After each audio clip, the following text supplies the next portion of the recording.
Okay guys, here we are back for Baniff Springs, hole 5, par 4. Another short hole. See, one of the things you may want to pay attention to is the pin. Looks like that middle pin. I like that front pin, it's probably my favorite one.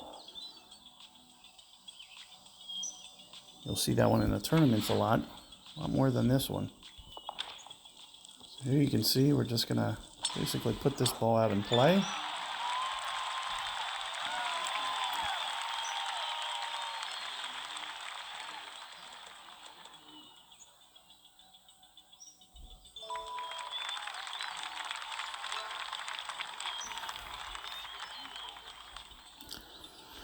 Here you can see we get straight tailwind here.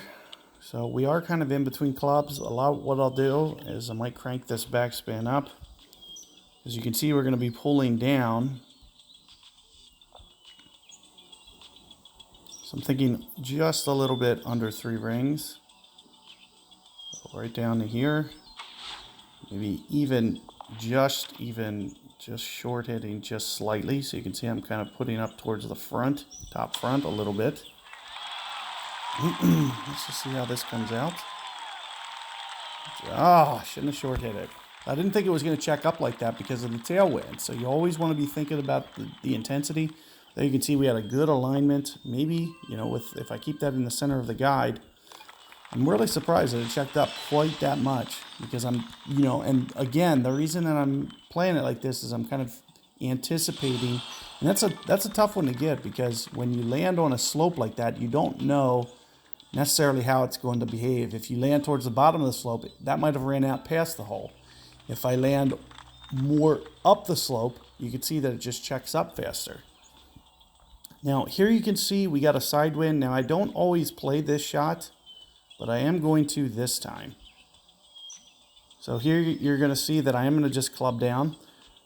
A lot of times in Tour 7, once I get my big foot up enough, I might play this differently. But here you're going to see just kind of like an easy straightforward approach. We're just going to use no spin. We're just going to club down.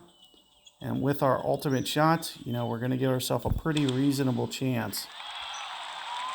Here you can see we're already coming in nice, and it looks like I just over-adjusted my rings just slightly. But you can see if I would have just pulled back on the guide just a touch, you can see I'm still in there pretty tight. There's 2 ways to go about doing that. So if you do want to see the big foot approach, make sure you do check out that other guide. But there's the short iron approach as well. You don't really have to touch the spin. It's very straightforward. All you have to do is get a feel for, well, how long is my club? What's my wind? Do I need a top spin and a little bit of backspin? It really just depends. So there's 2 different ways to play it, and you can master either way. What I like about that short iron approach, it's a little bit more holeable. It's funny that I said that because I think I made it on the Bigfoot shot in my other guide. But what you'll see time and time again is when it rolls up like that, much more likely to roll out and hit the hole. So keep that in mind. Good luck. I'll see you guys on the next one.